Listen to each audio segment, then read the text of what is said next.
Hi, I'm Samantha, and today I'm here at the encampment at the American Revolution Museum at Yorktown.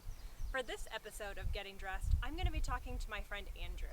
We're going to take a look at why you might have a German soldier here fighting in America and what they might be wearing compared to American or British soldiers. The battle here at Yorktown is just a small part of a larger war that was kind of a world war where we saw different nationalities coming together here for this fight. So let's go talk to Andrew.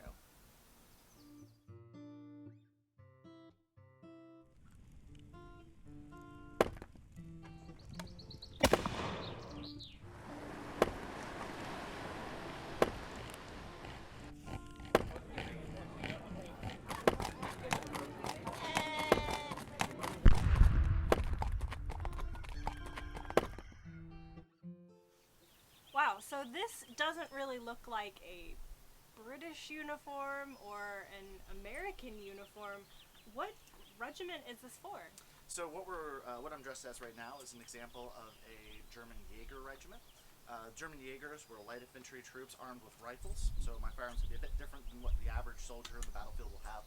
Be a bit more accurate, be able to hit enemies at longer range, but you need a lot more training, a lot more experience, a lot more skill in order to use this weapon properly. So these would have been elites coming over from Germany. Primarily their roles back home would have been as hunters and trackers and that kind of work beforehand, so when they sign up with the armies, they're getting put into a place where they're going to be most useful. So these colors are specific to the Jaeger? Yeah, and Jäger regiments across the German regions at this time are going to be using similar green regimental coats. There'll be some variation in some of the other colors. You'll see sometimes buff color being used instead of the red facings. You'll see different colored waistcoats instead of green. They might have red. Might be red red breeches instead of the buff color here. They might be leather. And there's also variation between the foot Jägers and the mounted Jägers. So Jäger zu Pferd, men on horseback, they're going to be wearing riding boots. Jäger zu Fuß, like mine, we're going to be wearing gaiter trousers or gaiters like these to help make sure the stuff doesn't get into our shoes. But we don't need the expensive riding boots, so we're not going to be on a horseback at this point. But yeah, so this is pretty typical of Jägers, both, and of course not all Jägers are coming from just the Hessians. While the Hessians send the majority of troops here in North America, and they do send their own detachment of Jägers, there will also be Jägers from regions like Ansbach and Brunswick, and they'll send Jägers as well to support the British Army. So they'll all, for the most part, be wearing green coats, but there might be some slight variations depending on which particular nationality you're looking at. Wow, okay, great. So you mentioned particular nationality, but I thought they were German?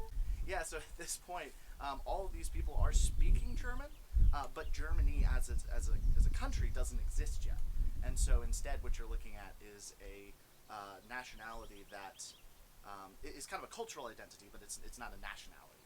And so instead, what we think of as Germany today is broken up into many, in some cases, depending on what time period you're looking at, hundreds of smaller states.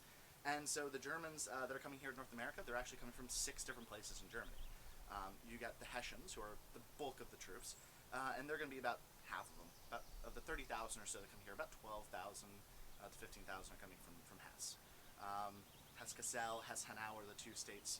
Hesse-Cassel is ruled by a Landgraf, and his son rules Hesse-Hanau. So those two, it makes sense that the son's going to follow his father and doing what his father's doing. But then you have Brunswick, which is an old ally of the British in Germany at the time. And then you also have Anhalt-Zerbst, which is a region, at this time, the lord of that region is Catherine the Great's younger brother. But he rules that, and he's looking for money. And then you also have the Landgraf, or the Margrave of Ansbach-Bayreuth. He's sending troops, and then also Waldeck. So there are about 6 principalities that ultimately send troops here to North America from the Germans. So it's a lot of variety, and not all of them coming from the same part of Germany. Ansbach-Bayreuth, for instance, is coming from the region near Bavaria, whereas the Hessians are coming from what's today the modern German state of Hesse. So different parts of Germany are being represented here. Wow. So what about the hat? That looks like a regular tri-corner cocked hat that we would see on British and Americans, so that's also typical with this regiment at least? Yeah, so they're all going to, for the most part, wear cocked hats just like everybody else. You will see some variation in that, just like all other regiments, you'll also see them manufacturing out of scraps from their coats, additional wool caps to wear during the winter. But for the most part, yeah, the cocked hat's going to be the standard, military garb for them. And yeah, it's not going to be a whole lot different.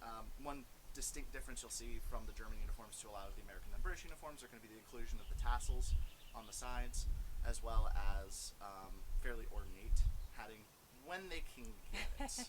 There's a good chance that with the Jäger being as mobile and as fighting in the woods and fighting in the more extended reaches of the battlefield, he's likely to lose a lot of this stuff. Right. And we have records of soldiers of Hessian Jägers losing their hats fairly frequently. Oh, wow. So other than being decorative, do the tassels have a purpose? Nothing in particular as far as I'm aware, at least nothing that I've seen recorded. Mm-hmm. If anyone has a source that says that they did something, I'd love to see it. Well, as we know, sometimes when it comes to historical clothing or fashion, some things are just there because they look cool. Yep. Now, how about all of the buttons that are on your gaiters there? Oh yeah, so that would be fairly normal. We see these in the depictions of Jägers at the time. The gaiters are intended to hold on as much as you can, try to keep them and keep stuff from getting into them. It's a bit of a pain to put on in the morning, but yeah, they do a fantastic job, having walked around in some tall grass and stuff with this. I've never found anything inside of my shoe that wasn't there when I put them on. Well, that's excellent. And what's in the cartridge box?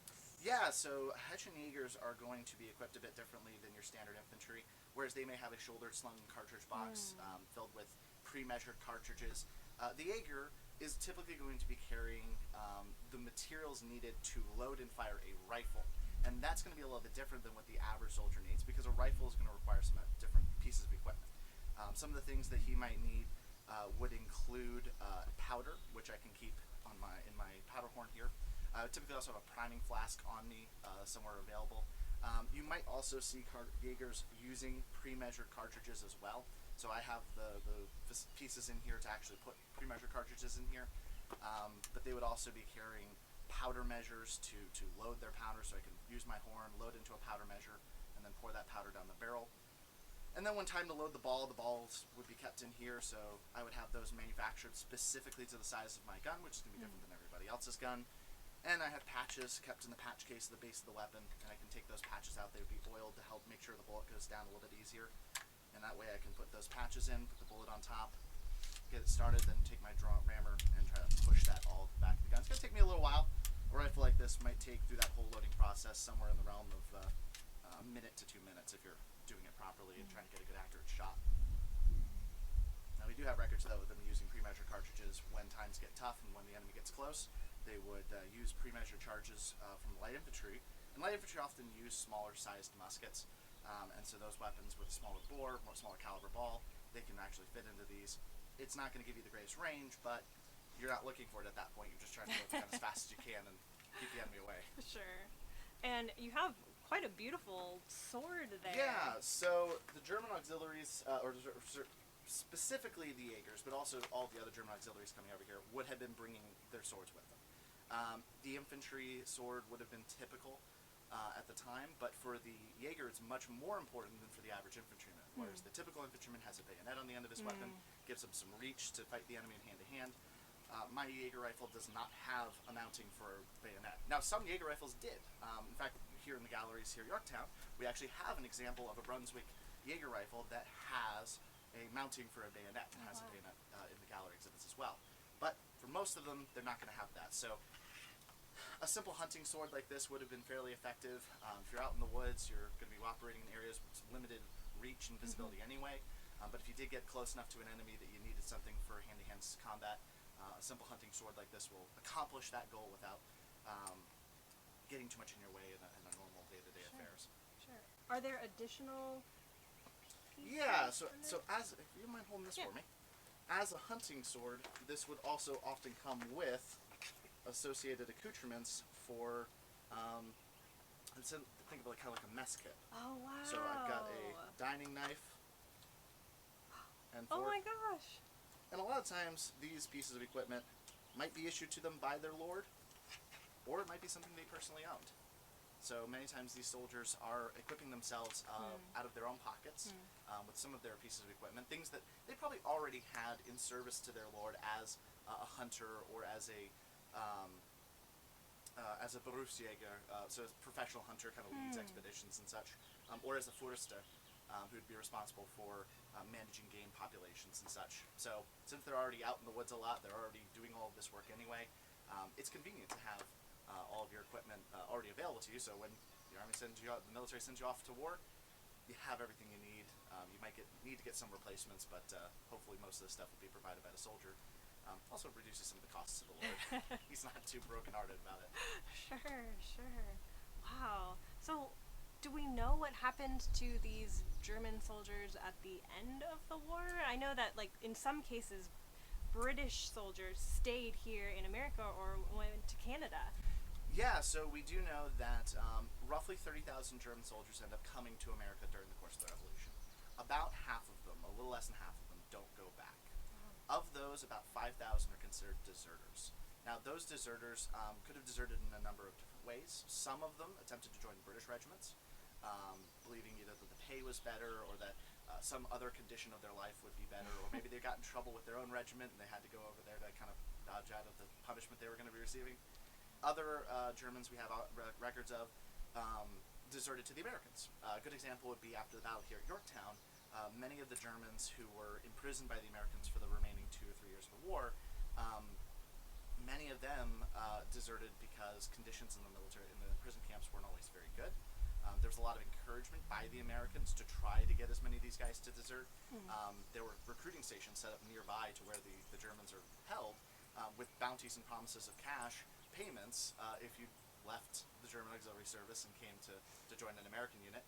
And my favorite example would be a drummer from one of the German regiments deserts here at Yorktown during the battle, and later shows up as a militiaman in the Virginia service, guarding the prisoners to their camps in Winchester, and then later convinces his brother to join him and desert along with him. So there's a lot of incentive in some cases for these guys, since there's already a pretty predominant German population in North America.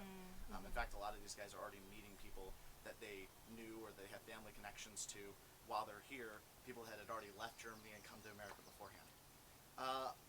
There are also portions of the Germans in service here who don't desert, who don't leave British service, but when the British finish the war here and are forced to leave, some of them don't want to go back to Germany and remain in the British-occupied parts of North America, particularly Canada. So places like Nova Scotia do actually see an influx of Germans at the end of the war from the German regiments of people who wanted to stay around. And so that's another place you might see a lot of them end up as well. Wow, that's amazing. So we see this early influx of immigrants in a way who are coming and becoming part of the country. Yeah, fought against the country for 7 years and then decided, this is a nice place. Wow, that's great. Thank you so much, Andrew. You're welcome. Thank you for joining us for another episode of Getting Dressed in History. If you have any questions, please leave them in the comments below. And don't forget to like and subscribe. Auf Wiedersehen.